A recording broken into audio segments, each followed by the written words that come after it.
Hola chicos, bueno, hoy seguimos con la segunda clase de protección radiológica y el tema de hoy es la interacción de la radiación con la materia. Aquí nos quedamos la última vez y la idea aquí es hacer un poquito de revisión de esto.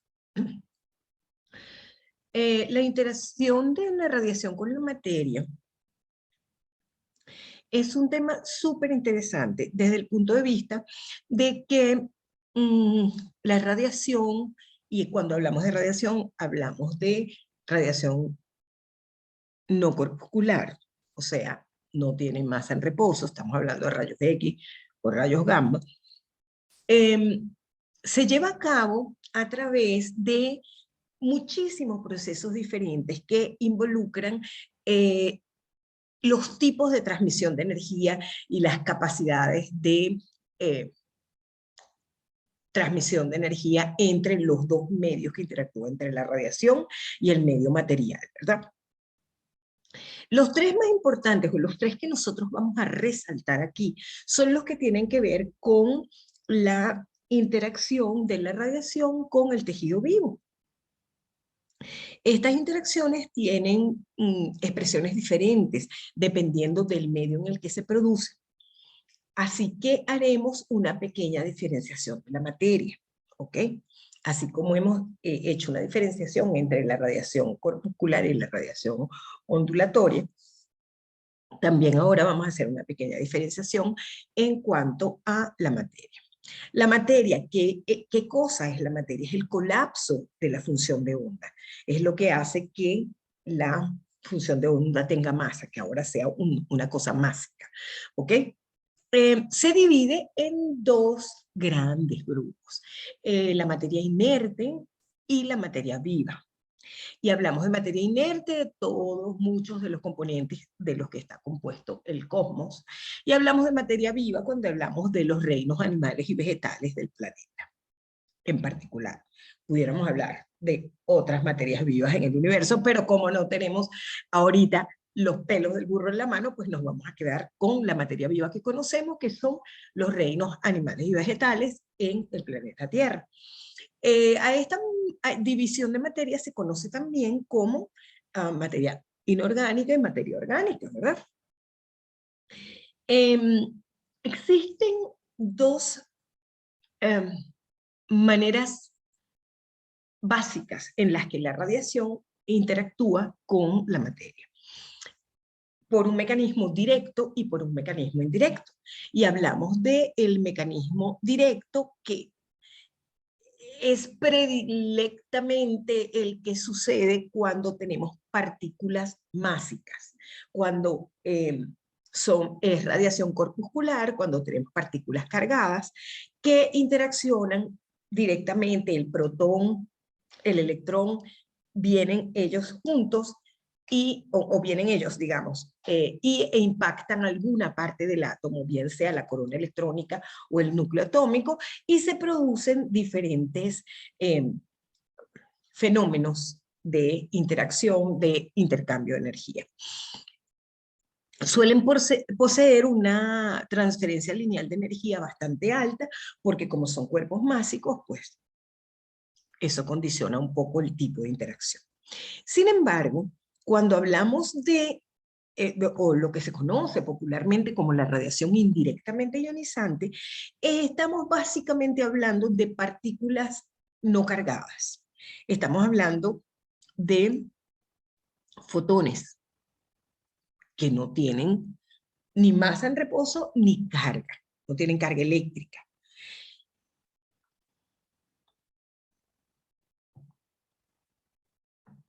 Pero además también en ellos tenemos algunas radiaciones corpusculares como los neutrinos y los neutrones, que al atravesar la materia interactúan con ella produciendo partículas cargadas. Y estas partículas cargadas, estas especies subsidiarias creadas por esta interacción, son las que van a ionizar otros átomos, por eso se dice que es indirecta.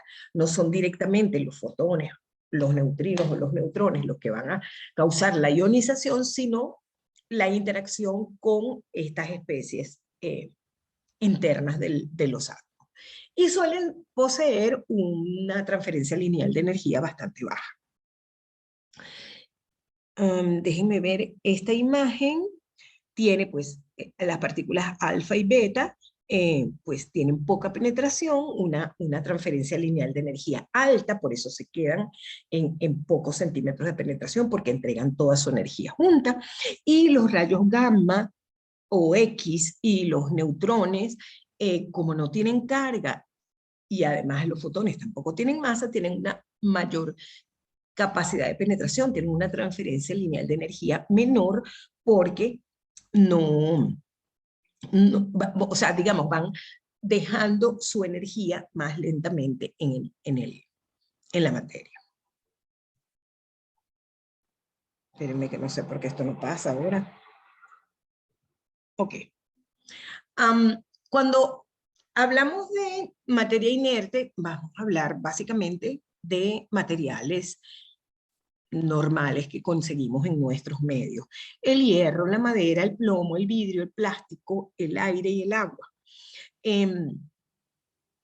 Es interesante que la gente tiene un poco la sensación de que no pasa nada, que la radiación no le va a hacer nada a nada de esto, pero sí hay ciertas interacciones bien interesantes, bien importantes, y esta imagen me gustó mucho porque es una imagen que ilustra muy bonitamente, por decir de alguna manera, los materiales, los mejores materiales para detener determinadas radiaciones. Por ejemplo, radiación alfa, ¿se acuerdan la radiación alfa de la semana pasada?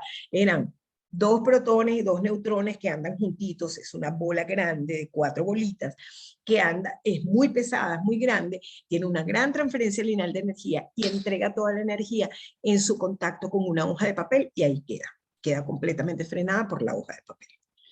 Entonces, a pesar de que es una partícula muy grande, no tiene mucho poder de penetración.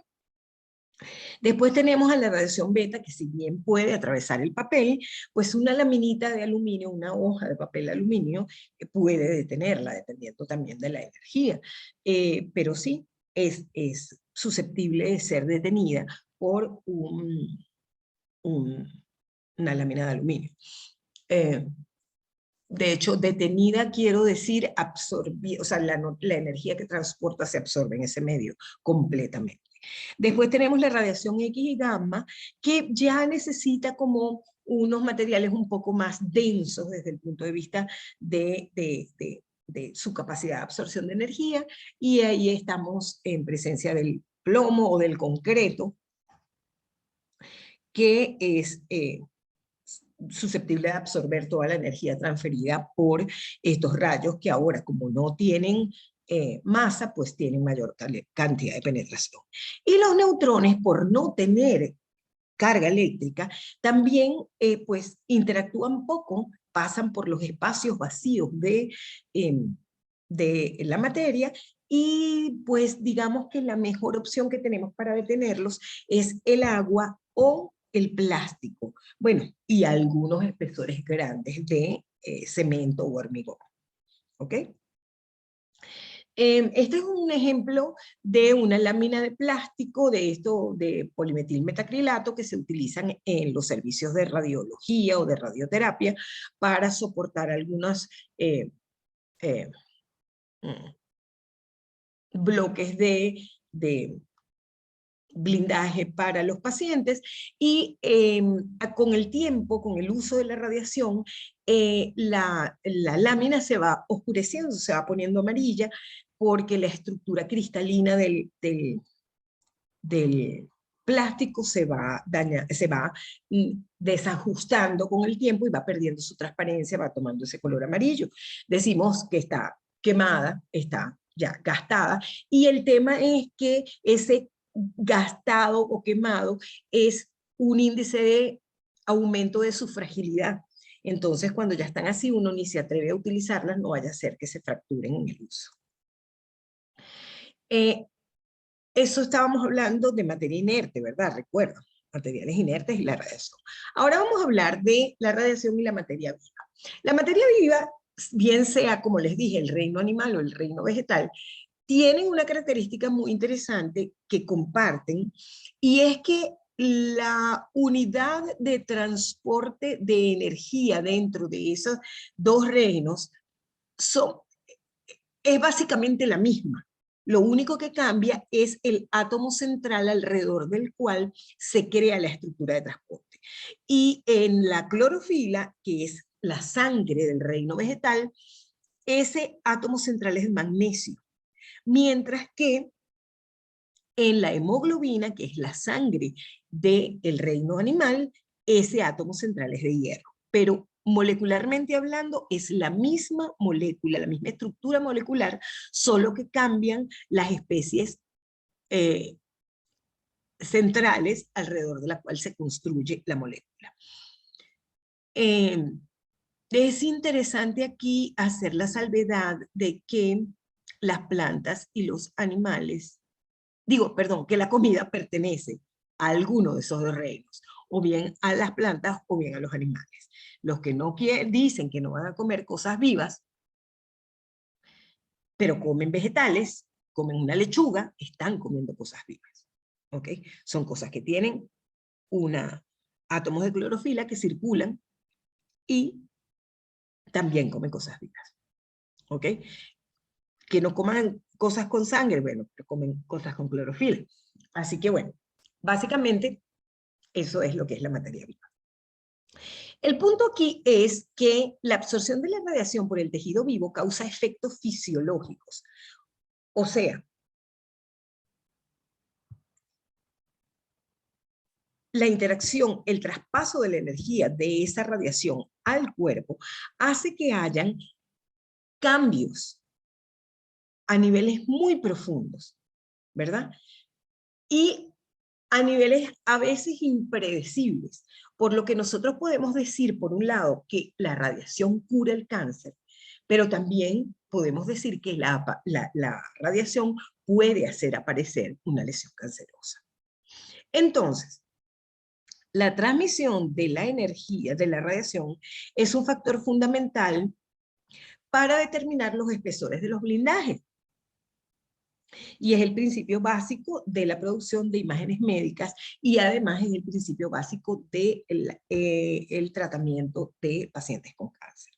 La dispersión de la radiación es un efecto importante en el diseño de los blindajes.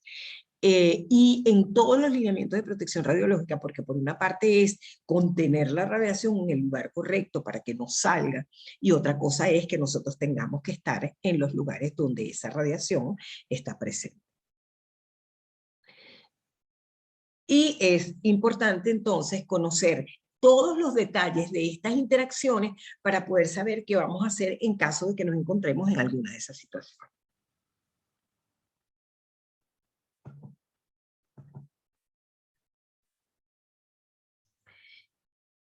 Hay tres procesos básicos por los cuales se da la interacción electromagnética con la materia. El proceso de ionización, ya venimos hablando de él, es un proceso mediante el cual el átomo se divide en sus componentes cuyas las cargas quedan desbalanceadas y de esta manera pues el átomo puede quedar ionizado positivo o negativamente y pues en el caso de que haya sido despojado de un electrón, el átomo queda cargado positivamente y es un ion positivo, y el electrón queda suelto y libre como un ion negativo. La excitación es un proceso mediante el cual se administra energía a un sistema atómico, al átomo se le pone más energía, haciendo que las órbitas en las que viven esos nucleones o esas especies atómicas ganen energía y se modifiquen de tamaño. Y entonces esa modificación de tamaño hace que el átomo no sea estable. Y por último está la absorción, perdón, que es ese proceso mediante el cual toda la energía que has entregado a el átomo ha sido absorbido por el átomo y ha sido utilizado de algunas maneras que vamos a ver más adelante. Los tipos de interacción de la radiación electromagnética con la materia, bueno, vamos a hacer este pequeño paréntesis. Las partículas alfa y beta pierden energía principalmente a través de la interacción con los electrones atómicos. O sea, las partículas alfa y beta no penetran al núcleo generalmente, sino que interactúan con la corona electrónica. Y si estos átomos están en un medio, se dice pues que este medio es absorbente para esas energías y para esas partículas. La energía transferida a los electrones hace que se exciten a niveles de energía más altos, ¿verdad? Se produce el efecto de la excitación o se separen por completo y entonces quede el átomo ionizado. Otro efecto importante es cuando las partículas cargadas se ralentizan muy rápidamente, emiten energía en forma de rayos X. Esto se conoce como radiación de frenado, yo creo que la palabra alemana más popular en nuestro medio, Bremsstrahlung, es radiación de frenado y es lo que hace que esos electrones libres que por algún tipo de ionización quedaron libres, son acelerados y son estrellados contra una superficie a propósito puesta en ese lugar. Entonces el frenazo que estos electrones se meten contra ese blanco hace que se produzca toda la energía que traían, se produzca en forma de un haz de rayos X. Entonces vamos ahora a hablar de los tres efectos principales que tienen que ver con estas interacciones de la radiación con la materia. Y comenzamos por el efecto fotoeléctrico. El efecto fotoeléctrico lo vemos del lado derecho de esta imagen. Tenemos fotones de luz, son fotones de luz, visible o no, pero son fotones de luz que llegan a ionizar las capas externas del átomo. ¿Ok? Estos fotones entran, ionizan estos electrones de las capas externas del átomo y entonces se crea una corriente de electrones libres. Esa corriente de electrones libres posteriormente, como vemos en el circuito que está aquí a la mano izquierda, es acelerada hacia una placa positiva y entonces se produce una corriente de electrones que es medible y que es posible de ser utilizada. Este efecto fotoeléctrico, vamos a ver a continuación, que es el predominante a las energías de rayos X de diagnóstico. Este efecto fotoeléctrico, además, fue la razón por la cual Einstein se ganó un premio Nobel en 1921. Él fue el que hizo toda la determinación formal de cómo se producía el efecto, cómo el fotón llegaba, qué energía traía, con quién interactuaba, por qué interactuaba con ese y no con otro, ¿verdad? Cuáles eran las condiciones para que se viera la absorción completa de la energía en la órbita correcta para que el electrón saliera disparado. Todo ese formalismo fue el que Einstein hizo y por eso se ganó un premio Nobel en 1921. Esto ha tenido montones de consecuencias, entre ellas inclusive los paneles solares, y en particular en el tejido vivo, o sea, en el tejido inerte tenemos como ejemplo de este efecto el tema de la producción eléctrica en los paneles solares. Pero en los tejidos vivos, pues tiene que ver con algo que vamos a ver más adelante. Luego tenemos el efecto Compton. El efecto Compton es básicamente lo mismo, pero diferente. ¿En qué sentido? En el sentido de que ahora toda la energía que viene, todo ese paquete de energía que viene, no es absorbido completamente por el electrón de esa órbita. ¿Por qué? Porque el electrón de esa órbita tiene menos energía, necesita menos energía para soltarse. Entonces, ¿qué pasa? El fotón incidente viene, pega en la órbita electrónica, le da al electrón la energía que él necesita para irse y queda un poco de energía que ahora, pues, va en otra dirección, pues porque por el choque con la transferencia de energía con el electrón, pues desvió su camino y ahora ese fotón va desviado en otra parte. Se va eventualmente a conseguir con otro material, con otro átomo, va a ionizar ese otro átomo y eventualmente puede producirse un efecto fotoeléctrico u otro efecto Compton. ¿Ok?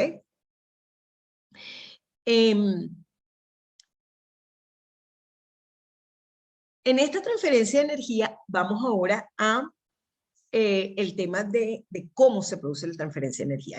Esta transferencia de energía es un fotón que viene con una energía determinada y la energía en el fotón está determinada por su frecuencia o por su longitud de onda. ¿Y qué pasa? Que entonces cuando él interactúa con el electrón, le va a entregar de esa onda la cantidad necesaria para que él quede libre, pero le va a quedar a él parte de esa energía ahora diferente, o sea, es más pequeña. Y esa más pequeña significa que ahora la longitud de onda es más grande o la frecuencia es mayor. Y el punto es que este cambio que se produce aquí hace que cambie tanto la energía del electrón como la energía del fotón incidente. Después tenemos, bueno, este efecto anterior lo vamos a ver un poquito más adelante, que es el predominante en los rangos de energía de radioterapia, ¿ok? Y es el efecto que nos permite tener algo de control acerca de qué está pasando a nivel microscópico en los tratamientos de radioterapia.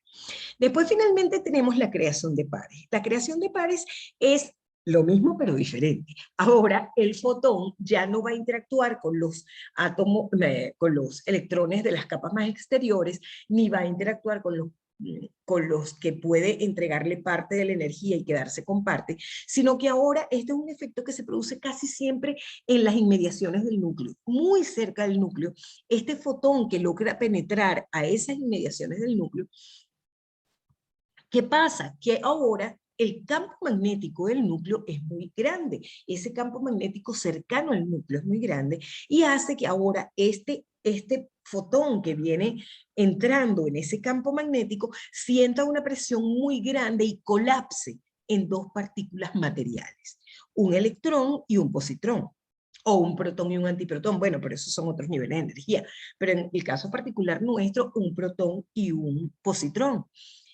Ese par electrón-positrón es el par que se crea por esa interacción entre el fotón incidente y el campo magnético del núcleo. Bueno, finalmente, este par esta creación de pares es el efecto predominante en parte de la medicina nuclear que se hace actualmente, que es la tomografía por emisión de positrones. Lo que hacemos es exactamente esto, tratar de que se produzcan los pares electrón-positrón y con ese par se puedan detectar los diferentes puntos de la imagen que queremos reconstruir. Pero esa es la clase de medicina nuclear, eso no es ahorita. Ok, este es el resumen total. El efecto fotoeléctrico es dominante a bajas energías, desde un electronvoltio hasta más o menos 250 kiloelectronvoltios, 250.000 electronvoltios. Y luego, entre 250.000 electronvoltios y 511.000 electronvoltios se encuentra como efecto predominante el efecto Compton, ¿verdad? Y a partir de los 511, que es el umbral a partir del cual se produce el par electrón-positrón, entonces comienza a dominar el efecto de producción de pares. Bueno, esa era toda la clase de hoy. Fue cortita. Preguntas, cualquier cosa, pues a mis redes sociales, a mi WhatsApp, a mi correo, como quieran. Estamos a la orden. Buenas noches a todos.